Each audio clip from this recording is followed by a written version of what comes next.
Y llegó el momento este día viernes de hacer voces del poder con nuestro panel acá en vivo y en directo en los estudios de CNN Chile Radio. Nos encontramos con Eric Latorre, director del Magíster de Gobierno y Dirección Pública de la Universidad Autónoma. ¿Cómo estás, Eric? Muy bien, muy buenos días. Y con Nicolás Freire, cientista político académico de la Pontificia Universidad Católica de Valparaíso. Nicolás, ¿cómo estás? ¿Cómo estás, Ivo, tanto tiempo? Muy bien, muy bien.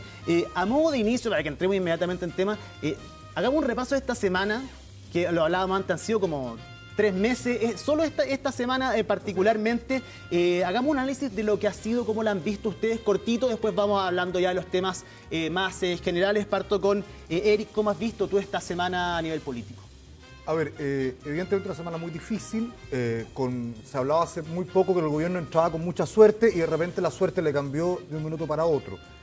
El gobierno, yo rescataría 2 puntos. Es consistente con su estrategia y su programa de austeridad fiscal y de ordenamiento de las finanzas públicas. En ese sentido, toma medidas que son muy duras, pero en esa línea. Y lo segundo, sin duda, con algunos problemas comunicacionales no menores. Nicolás. Sí, yo te diría que hay 3 elementos, pero todos sorpresas dentro de lo esperable al final del día. Lo primero, era previsible la estrategia comunicacional del gobierno, lo que muchos analistas salimos a llamar inundar el campo, inundar la zona. Era previsible porque es el libreto que llevan adelante los gobiernos de derecha radical, entendidos como gobiernos no de las derechas tradicionales, ¿no? El libreto que sigue Milei en Argentina, Trump en Estados Unidos, Meloni en algunos espacios en Italia.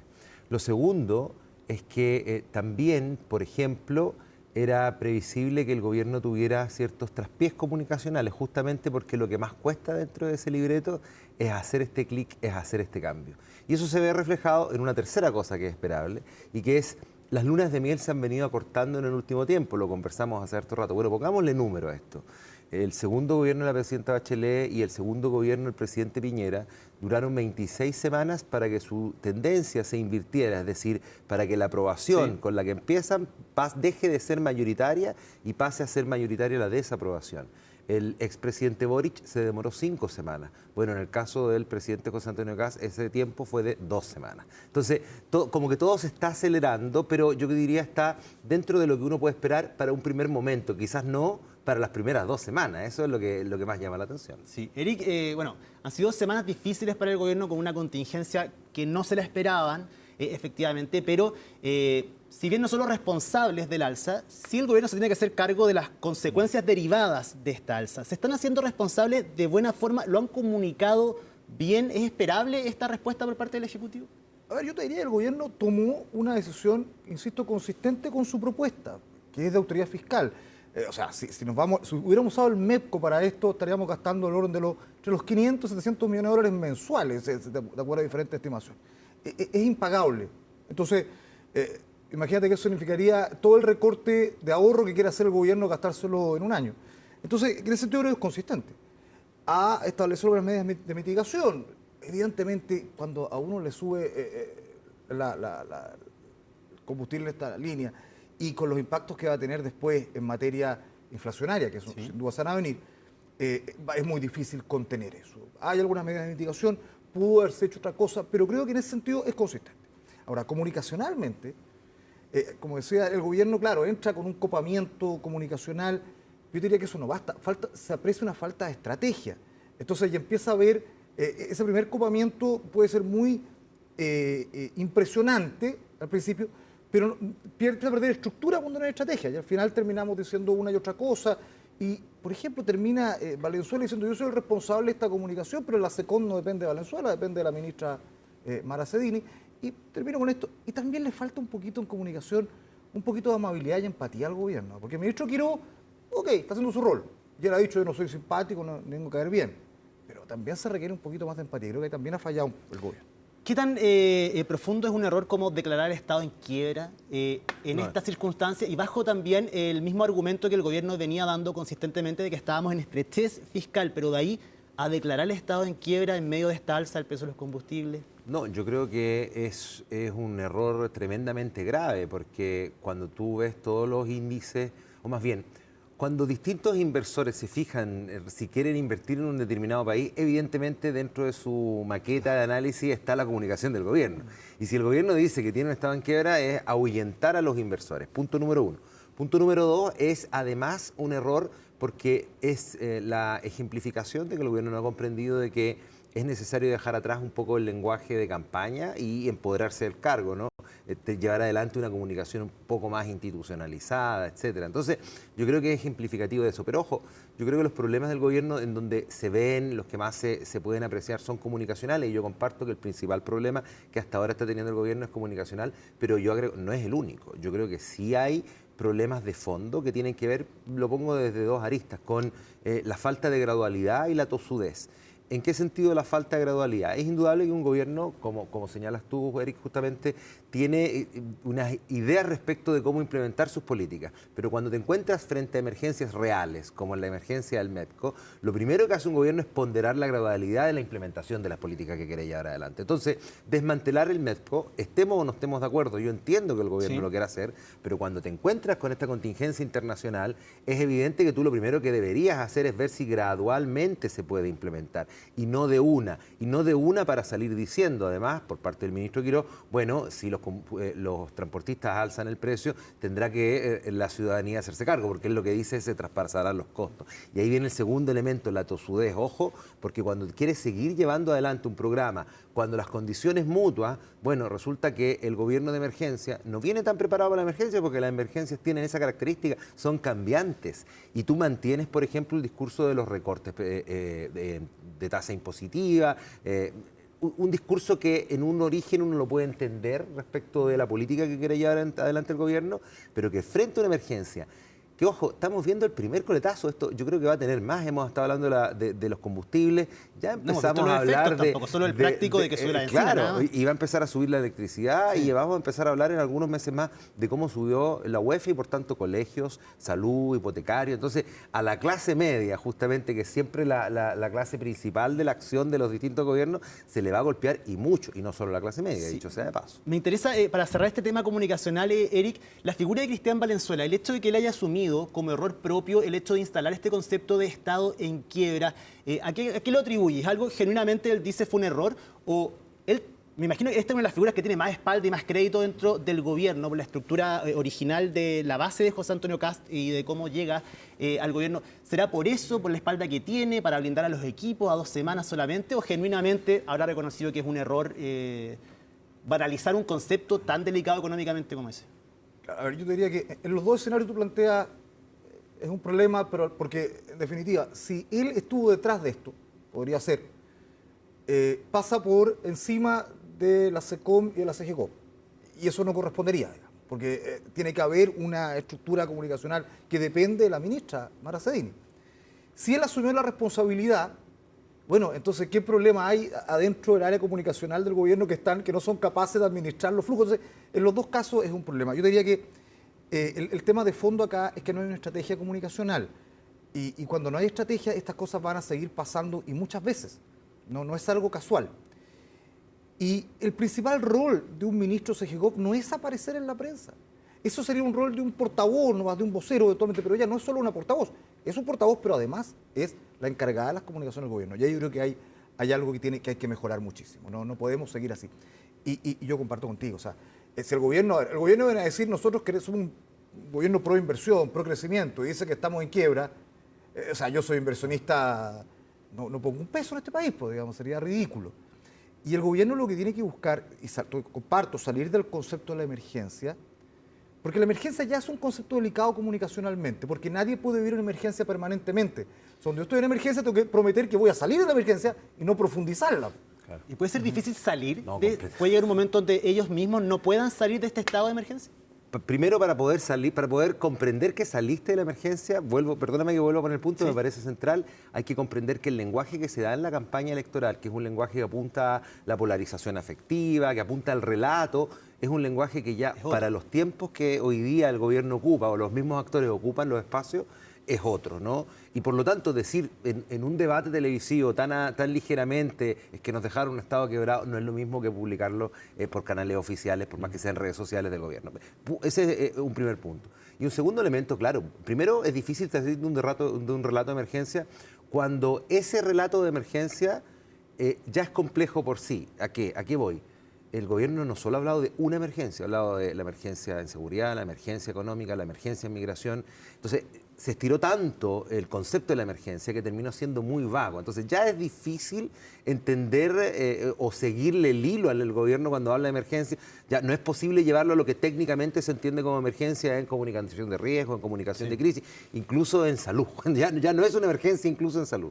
¿Qué es una emergencia? Claro, la pregunta es que, y cuando tú estiras esto, y ahí viene el otro elemento que hace que esto sea muy difícil salir, es que pierdes el foco de relato futuro. De hecho, si nosotros analizamos el gobierno, o el relato incluso de campaña y de instalación del gobierno, no hay pero un ápice de instalación o de semilla de relato futuro. Y la construcción de eso, o sea, salir de la emergencia, la construcción es compleja, porque tal como también decías tú, Eric, la emergencia no dura 48 horas, evidentemente, por lo tanto no se resuelve fácilmente y por algo surgen estos eslogans "trabajamos para usted", porque la única alternativa que hay para una ciudadanía cada vez más demandante es mostrar que se está tratando de hacer algo. Perfecto, pero la emergencia tampoco dura 4 años.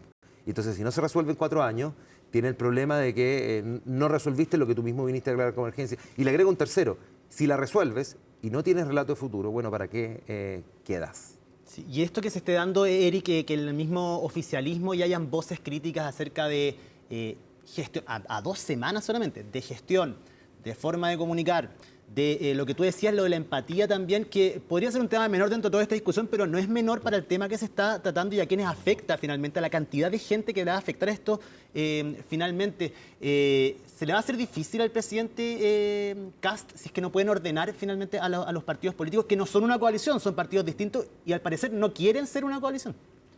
A ver, parto por lo de la empatía. Cuidado, fíjate que en comunicación estratégica y política, lo primero incluso es la empatía. Porque al final del día, cuando tú trabajas con datos duros que no puedes cambiar o que son muy difíciles de cambiar, lo que te queda es empatizar y generar algún tipo de línea casi afectiva con el electorado. Es como la situación de la seguridad. Mire, no, tenemos los índices de homicidios más bajos en la región. Eso es un hecho objetivo. Sin embargo, las personas siguen sintiendo que Chile es un país que es un gran problema por la razón que sea. Al final lo que tienes que trabajar es más bien la emoción que la razón, porque la razón ya lo dijiste 10 veces y no está funcionando. Ahora, respecto a la coalición, yo te diría, mira, yo ahí no sería tan dramático. Pero efectivamente siempre van a empezar a haber algunas cosas. Tiene que haber además algo bien importante, un acomodo de estas coaliciones que están coaliciones, sí, son digamos tres grandes grupos más el PDG que puede entrar y salir en distintos momentos. Entonces, tenemos por un lado al gobierno probablemente tal y su coalición, tenemos a Kaiser, ¿no es cierto?, en los escenarios libertarios, y tenemos a Chile Vamos. Entonces, y cada uno de ellos tiene que buscar una posición política, tiene que buscar cómo se va a proyectar. Entonces, no pueden ser todos también, no sería estratégico el punto de Chile Vamos llevarle la mena en todo al gobierno y terminar siendo un vagón de cola. Tiene que haber una posición también. Yo agrego, yo creo que quizás voy a ser un poco más enfático. Yo creo que no hay coalición, por lo mismo que en la actual oposición tampoco hubo coalición al momento de gobernar. Y es porque están pegados con plasticina. Porque saben evidentemente, por lo menos hay sectores dentro que hay intereses estratégicos de uno para con el otro. Hablábamos de la hegemonía en la derecha cuando se da el periodo de campaña. Yo creo que, y eso se dio también en el caso PC Frente Amplio con socialismo democrático, ¿no? Hay una amistad, pero es muy táctica, más que estratégica. Ahora, yo también creo que estos descuelgues se han visto de alguna manera obligados, ¿no? ¿Por qué? Por una sensatez también. Porque cuando tú partes instalando, por ejemplo, no, voy a ir a otro tema, no para cambiarlo, solamente para poner el ejemplo. Partes poniendo el titular de quiero disminuir educación a mayores de 30 años, que no está en el programa, que el presidente dijo que no iba a intervenir derechos sociales ya establecidos, adquiridos. Bueno, no hay otra manera que desmarcarse. Y ahora que además se están pagando costos por el alza de los precios del combustible, que dicho sea de paso, y es bueno siempre reforzarlo, el por qué no es responsabilidad del gobierno. Bueno, se van a seguir pagando más costos. Ahora, en ese contexto en donde yo creo que van a haber más descuelgues, que son más bien puntuales, el presidente Kast tiene una gran ventaja, y que la recomposición de relaciones con los partidos que hacen parte de esta coalición electoral es mucho más fácil. ¿Por qué? porque hay mucho espacio en el gabinete, dado que no hay más que 2 militantes de los partidos de Chile Vamos. Nicolás, vamos a seguir profundizando en esto, pero hay que hacer una pausa. Ustedes conocen cómo funciona. Esto no es que lo queramos cortar, evidentemente, pero hay compromisos que también tenemos adquiridos y que no queremos romper nosotros. Así que vamos a una pausa acá en CNN Chile en Radio, cuando son las 10 de la mañana con 1 minuto, y volvemos, por supuesto, a seguir profundizando en lo que ha sido esta semana política junto a Eric Latorre y Nicolás Freire. Vamos y volvemos. Estamos de regreso en CNN Chile Radio, AM.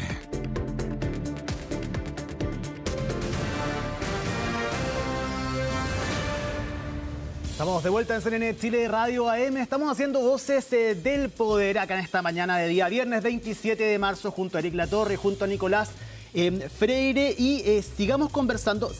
Dejemos un rato al ministro Quiroga y a la ministra Mara Cedini, que han sido los principales de la semana, porque hay otra figura que ha pasado no desapercibida, pero dentro de toda esta vorágine del alza del precio de los combustibles, quizás ha tenido menos luces, que es la ministra de Seguridad, María Trinidad Steiner.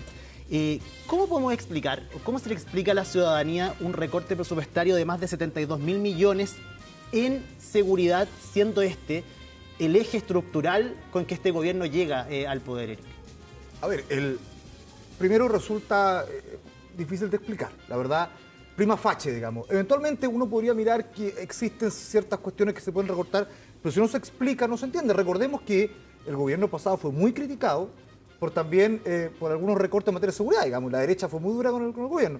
Y ahí debería haber consistencia. Entonces, en primer lugar, suena mal, habría que ver en qué es, pero está claro que la ministra no está dando en ese sentido el ancho comunicacional, digamos. Y ojo, y ahí también es un problema con la ministra vocera. Porque nuevamente eso es parte de la estrategia. Si tú tienes seguridad como parte de esa estrategia, no puedes tratar a seguridad igual en el mismo recorte del 3% de todo, digamos. Tiene que tener algún tratamiento especial, con una vocería especial. Y vuelvo al tema de la empatía. La ministra Steiner, que no tiene experiencia de este tipo, que en su rol de fiscal ella puede ser todo lo, digamos, dura, por decirlo de alguna manera, pero en su rol de ministra también es dura. La hemos visto en algunas oportunidades incluso hablando y casi yéndose diciendo algo, ¿no? Tiene que jugar un poquito más en la empatía. La seguridad, yo diría que más del 50% es percepción.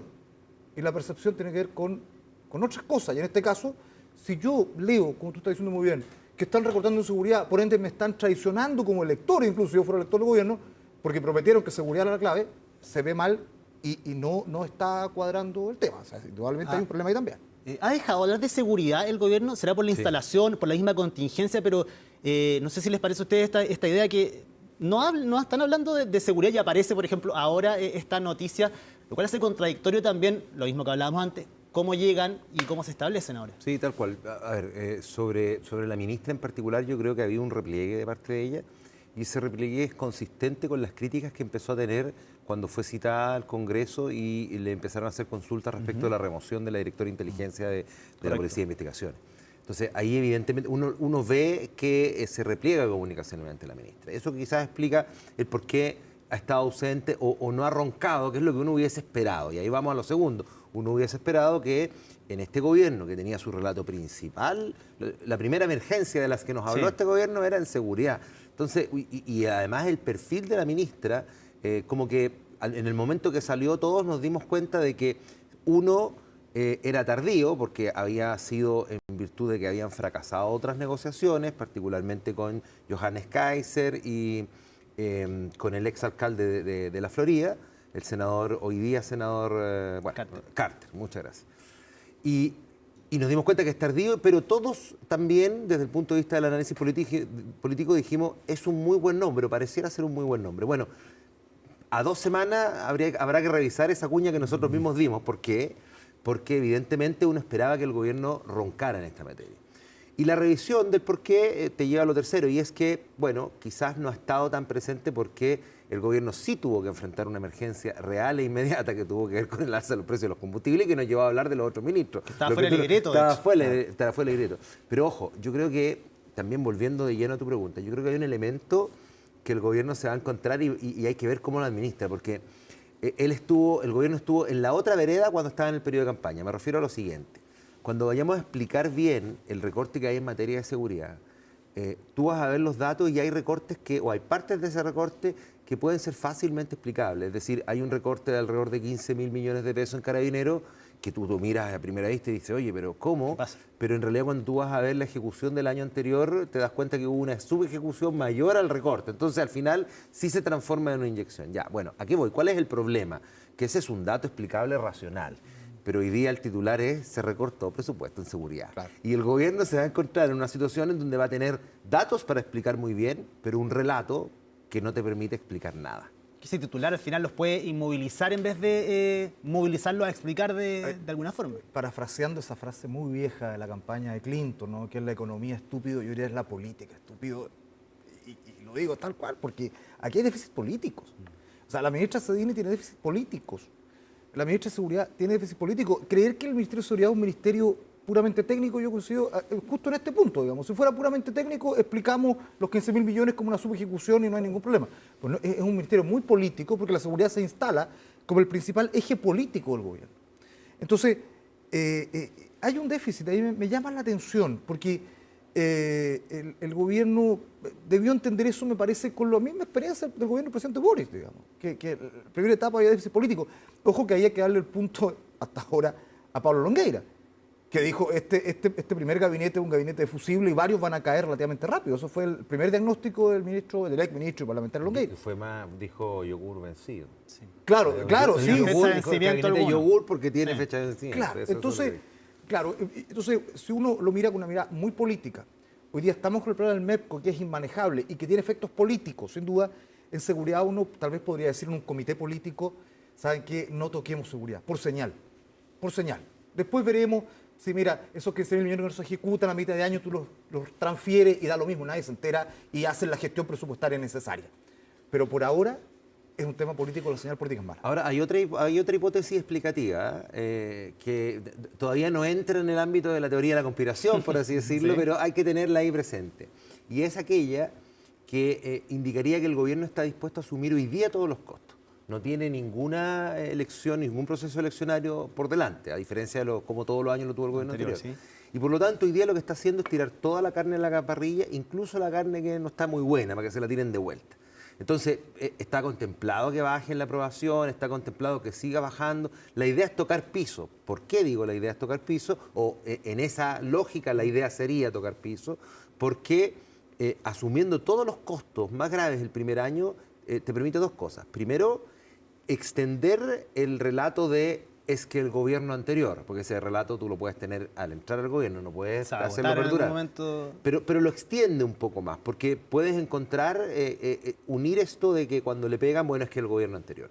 Y lo segundo es que te edifica un piso desde el cual repartir a partir de no tener elecciones, y ahí puede que entre seguridad como lo que hay que mostrar. Puede que esté escondido estratégicamente la cartera de seguridad, porque es la que primero, entre comillas, debería mostrar logros del gobierno en su principal propuesta de campaña. Pero bajar tanto o tirar toda la carne en la parrilla ahora de manera quizás como para recibir golpes, hay que saber salir de ahí. Y hablábamos también que en estos momentos, bueno, llevamos 2 semanas, pero si vemos la línea de futuro, ¿qué es lo que puede ofrecer el gobierno? No sé si hay algo concreto que la ciudadanía se dé cuenta de acá 6 meses, de acá los primeros 90 días, que es la vara que ellos mismos han puesto, no que la hemos puesto nosotros, que ellos mismos han puesto. ¿Qué les muestran? Algo tangible a la ciudadanía, algo que el ciudadano común y corriente diga, el gobierno hizo esto y me está ayudando de esta forma. Es que eso es lo que uno esperaría que un comité político estratégico, definiera por sectores. Dijera, a ver, en seguridad vamos a mostrar estas 2 cosas. Nos encontramos ahí. En salud vamos a recortar listas de espera en X, o buscar esos focos muy claros y no dispersarte en 20 cosas, digamos, sino que 1 o 2 por sector relevante. Pero yo esperaría, ¿sabes qué? Yo echo de menos algo con el ministro Quirós. Y aquí, y a mi juicio, es una apuesta bien importante. Yo comparto absolutamente, y ahí es una cuestión de formación y de formación, que la austeridad fiscal y el control fiscal es muy importante. Chile ha implementado hace ya muchos años muchas políticas que no están financiadas, y yo trabajé en el Banco Interamericano y nosotros felicitábamos a Chile por los 0 déficits estructurales, etc. Pero dicho esto, eso no basta, y al final del día a la ciudadanía le importa poco. Al final del día la ciudadanía dice, bueno, yo necesito que el Estado provea ciertas cosas. y la agenda de crecimiento y el hecho menos. Yo quisiera ver, quiero diciendo, mire, estamos con problema económico, sí, hoy día hay un problema externo, pero nosotros tenemos una línea de crecimiento y tenemos una mirada respecto a ciertas medidas clave para crecer, porque Chile lo que necesita es crecer. Si no crecemos, seguimos repartiendo pobreza, si eso es un hecho. Fíjate lo que pasó con todas las últimas reformas tributarias. Terminaron recaudando mucho menos porque al final del día, por más o menos, no crecemos, entonces no recaudan. Y ahí yo sí echo de menos algo, ¿te fijas? Porque con un gobierno que no solo está reparando o estar echándole la culpa al gobierno anterior de los déficits, que sé yo, lo que sea, pero ¿cuál es la propuesta de futuro? Y ahí fíjate que yo echo de menos y me parece interesante vincular con el presidente Frey. El presidente Frey apoyó derechamente al final del día. Pero lo apoya en algo que es crítico, que él lo ha dicho, no, lo apoya, sino que hay una línea. El presidente Frey dijo, nosotros teníamos un horizonte de crecimiento, una política de crecimiento a través de comercio exterior, inversión extranjera, y allanamos todos los caminos. Y esa fue nuestra política, y Chile obtuvo, como nunca en su historia, inversión extranjera. Y el presidente Frey ha dicho, bueno, ¿cuál es la política de hoy día al respecto? ¿Cuál es la estrategia? ¿Para dónde vamos? Y eso yo no lo vi con el gobierno pasado, pero tampoco lo estoy viendo con este. Y te fijas, y ahí hay algo que, coincidiendo absolutamente contigo, el punto de vista de que ya no es pura emergencia. ¿Hacia dónde vamos? ¿Qué vamos a mostrar? Sí. Eric Latorre, director del Magíster de Gobierno y Dirección Pública de la Universidad Autónoma, y Nicolás Freire, cientista político académico de la Pontificia Universidad Católica de Valparaíso. Les agradecemos por haber venido para hacer Voces del Poder este día, viernes 27 de marzo, acá en CNN Chile Radio. Que estén muy bien. Y junto a ustedes nos vamos a una nueva pausa acá en nuestro programa con imágenes de Santiago. 18 grados la temperatura a esta hora de la mañana, 10 de la mañana con 13 minutos. Volvemos, todavía queda harto por contar.